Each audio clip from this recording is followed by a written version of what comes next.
Jacob oké. Pieter oké. Abraham oké. Wilhelmina oké. Hendrik Willem van Hanegem. Adriana de Rover. Cornelis Jacobs Verplanker. Maria Johanna Bogaerts. Emma F. Martens. Serafines L. Martens. Amelia F. Molet. Charles L. de Smits. Rosalia S. de Meijer. Charles A. van der Velde. Achille P. Pijker.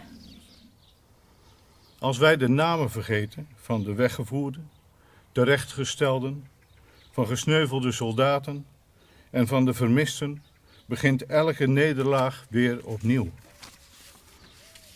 Nadat ik dit gedicht voor de eerste keer las, besefte ik dat het zo belangrijk is dat we elk jaar blijven herdenken. Om niet te vergeten. Niet alleen voor de mensen die toen stierven, maar ook voor hun nabestaanden. Veel mensen konden toen niet eens praten over wat ze hadden meegemaakt. Wat hen toen is overkomen. Het was te wreed, te onwerkelijk. Hoe kon het dat er onderscheid werd gemaakt? Onderscheid in afkomst, in religie. Hoe kon het dat de een wel over straat kon en de ander een schuiladres moest zoeken, omdat hij of zij anders het leven niet zeker was? Hoe kon dit toch? Hoe kon het dat zoveel onschuldige mensen stierven?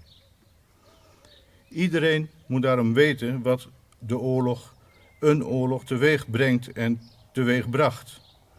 Waarom er over praten zo moeilijk is en was. Iedereen moet weten wat er zich tijdens de oorlog afspeelde. Wie zijn of haar leven opofferde, zodat wij nu in vrijheid kunnen leven. Want, zoals dat gedicht eindigt, als we de namen vergeten, begint de nederlaag opnieuw. En dat kan niet en dat mag niet. Dat willen we niet laten gebeuren. Het is te belangrijk om de verhalen toch door te blijven geven aan onze jeugd. Te blijven delen en te blijven beseffen dat vrijheid niet altijd zo vanzelfsprekend is. En u weet, oorlog komt nu ook heel dichtbij.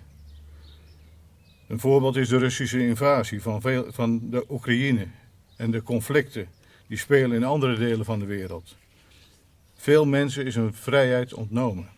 Gewone mensen zoals u en ik, die noodgedwongen huis en haard hebben moeten verlaten en een veilig heenkomen moesten zoeken in een voor hen vreemd land.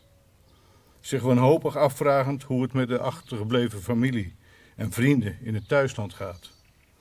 We beseffen dat iedere oorlog, ieder gevecht één te veel is.